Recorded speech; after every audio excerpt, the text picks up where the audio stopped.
And I'll say it very honestly, and I'll say it very straight. Immigration is the fault in all of the problems that we're having. How do you define revolution? Like, you hear that. What do you think it is? Yikes. I think it's a turning over, a turning upside down of something. Oh, well, actually, it does mean it's a turn. It is a turn. And usually it's a turning against something. It's been used politically as an overthrowing of some previous thing, good or bad. Mm-hmm. But also it's cycles. It's cycles of movement. Sorry, it's just I feel like I never really answered the question about freedom. Ultimate freedom is being able to express yourself honestly to even just one person and them to take it in. Witness. And I think freedom is to do with that. How do you define freedom for you? For me. Yeah. All right, it's the ability to not be afraid, to act according to my own instincts and morality, well, without offending or hurting somebody else, but and to be able to walk out. It's like walking out into the field and just feeling the wind and seeing the birds and being able to breathe deeply. And I guess there are a lot of people in the world that can't do that or can't breathe, that don't feel that they can breathe. Or if they're told to stop breathing. Mm-hmm. Some have noticed that I didn't have church on Sundays on my calendars. I also didn't list brushing my teeth. And for me, going to church on Sundays was like brushing my teeth. Automatic. I didn't dislike Kavanaugh just because of the hearing with Ford. I watched the first hearing, and I thought he was a slippery fellow. I thought he was evasive and not direct and not completely honest. I believed he was going to rape me. I tried to yell for help. When I did, Brett put his hand over my mouth to stop me from yelling. We are marching so that no man will ever have the audacity to say, grab her by the pussy. Because a great woman once says, the pussy grabs back. We'll see where this goes, where this Me Too goes. Yeah. But I'm glad, it's about time. It's about time, because when you look back, I look back in my past and I'm saying, are there any incidents that happened to me that I would now look at as being, sexual Harassment. And is it possible that you would mix them up with somebody else? No, it is not. And also, I grew up at a time where women were kind of told that, if somebody really comes onto you, it's your own fault. You had your skirt was too short, or your makeup was too hot, or something like that. But we were sort of well behaved. This was like a long time ago, but I do understand, because I never worked I actually worked in an office only once. I never really had a real job. Well, I did. The only real job I think I ever had was when I worked at the Y, the 92nd Street Y. I don't even know what I worked as, because I lied. I said I could type. I now invite Justice Brett Kavanaugh to come forward and to take the judicial oath. Now I see all different possibilities of things I could have done, but I don't think I could have done these things in those days. They just weren't open. Right. I didn't become Pavlova, a ballet dancer at the age of 9. So, that was my first ambition. To be a dancer? Yeah, of course. Yeah. But there weren't a lot of things for little girls to want to be. You could be a nurse, a teacher, or a dancer.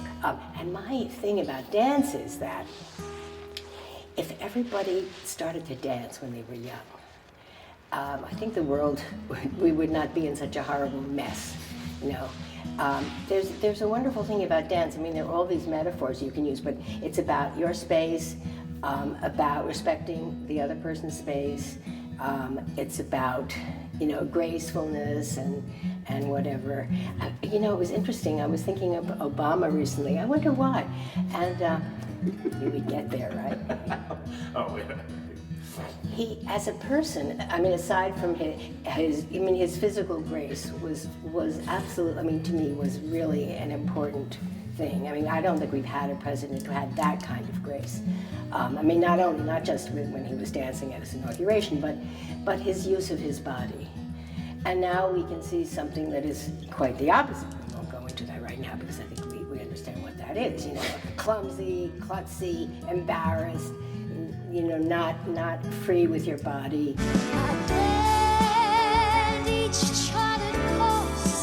Well, he's the absolute opposite. He's the negative. Mm-hmm. It's, you know, like the negative of the photograph. Everything is reversed. Yep. Everything is reversed. Everything. I mean, it's so interesting, and not even the color of the skin, even the pinky one and the nice deep bronze one. Yeah. I believe in a vision of equality and justice and freedom and multiracial democracy, built on the premise that all people are created equal and they're endowed by our Creator with certain inalienable rights. What would solve the whole thing in the border if they would just start shooting?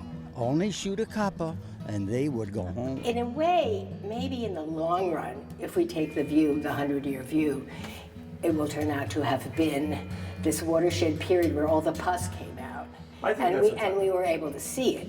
You know, we could really see the pus instead of having it, you know, underneath, bubbling in there. Get out the way, old man Schumer, get out the way. Stubborn Nancy, get out the way. All you haters, Trump's on a roll and it's gonna get greater. Trump's on a roll and it's gonna get greater. Let's unite and make America great again. But you know what makes me crazy is it doesn't, once you're part of I call it a cult. Oh, it is. It doesn't matter, you know, don't give me the facts, you know, don't confuse me with actual facts, don't do research and find out this and that, I don't care. No, that group of people, that's what scares me. There is that one group of people, no matter what, and as Trump himself said, I could shoot somebody out on Fifth Avenue and, you know, whatever he said. I mean, they say, yeah, go Don, you know. The choice in November could not be more clear. Democrats produce mobs. Republicans produce jobs. And I guess I can't fault his base because those people have had these kind of grudges their whole lives, and they finally have somebody they can fasten onto who becomes their hero and their voice. But I blame people in Congress who are supposedly educated people. And I don't believe that they don't say. I mean, look at this guy, John Faso. He has never said a word against Trump. Oh, he said one thing is, I think he went too far, or yeah, well, sometimes he doesn't. You know, you try to question him. He never said this is a bad person. We should not have this person in office. He's never had the guts to say that. Everybody is so worried about their own position. I'm going to stop for a minute and get a Kleenex unless you have one on you. No, I don't. Okay. Let me get you one because you're mic'd. Oh, natural color. See, now this is another thing. They made it this color so that you would think that it wasn't dyed. See, that this would be the natural thing, but it isn't because it's dyed this color. You know what I mean? That's everything Isn't that's going on in the world. Exactly. Is in this examination. You are exactly right. It's just crazy. It's just crazy. You know, we think that this is natural. Okay, thank you, JD. So, where were we? Matisse. Oh, Matisse. You want to put that on my... You said it. I'll take it. Okay, good. You know what I'll say? Yes. If we don't get what we want, one way or the other, whether it's through you, through a military, through anything you want to call, I will shut down the government. Okay, absolutely. I hope for the benefit of the country that a group of Republicans will get together and say, no, those are not real Republicans. We're going to start an alternate Republican Party. Yep. Because we are a two-party system. I mean, I don't care, you know, we could have 12 parties or 1,000 parties. You really can't do that. It's very hard. I mean, look at the problem we had when we had 8 candidates for Congress in the primary. Mm-hmm. It's very difficult. Nobody gets any big, huge majority. But we must reject the politics of revenge, resistance, and retribution, and embrace the boundless potential of cooperation, compromise, and the common good.